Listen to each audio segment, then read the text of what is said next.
9.3, muscle tissue and nervous tissue. We're going to look at both muscle tissue and nervous tissue very briefly because we do have entire lessons coming later in the term where we will look at these in more detail.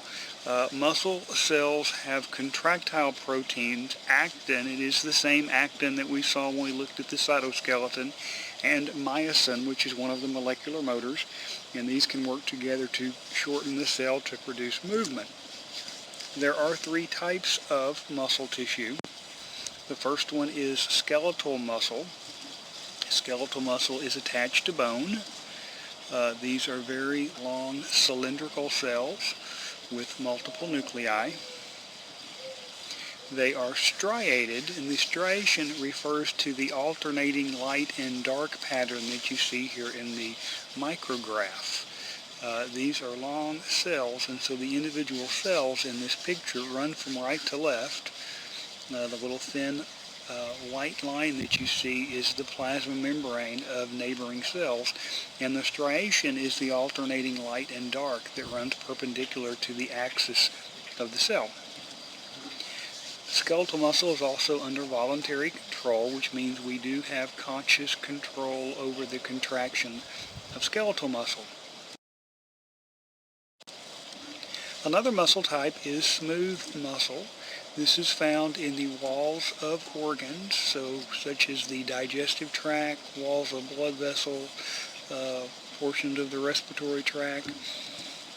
These are very short cells. They have a single nucleus. They kind of taper at each end. We call these a spindle-shaped cell. They're short and they taper. This is an involuntary muscle, so we do not have conscious control over smooth muscle. And the third type is cardiac muscle. It's only found in the heart. These are short but branched cells. They have a single nucleus.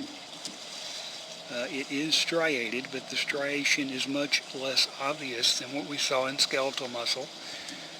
And this is also involuntary. We do not have conscious control over the cardiac muscle. This muscle also has gap junctions. One of the gap junctions that we saw when we looked at epithelial cells. So if you look at the diagram, there are some little thin lines called intercalated discs. This is where cells butt up against one another.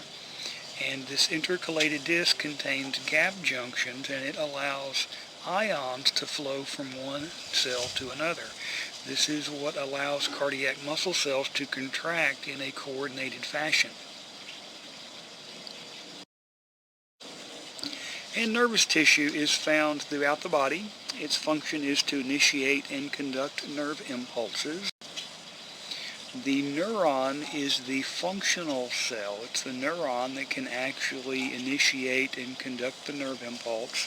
So in the diagram we see a image of a neuron. It has the cell body, a number of different extensions, the dendrites and the axons. There are also other supporting cells that are found in the nervous system. A number of these, several of them are named here on this diagram. We will look at these specifically, their name and their function, in our lesson on the nervous system. In the photograph, the micrograph down at the bottom, you see the cell body of the neuron. The dark spot there would be the nucleus, and the dark spots surrounding that are the nuclei of these various supporting cells that are found in nervous tissue.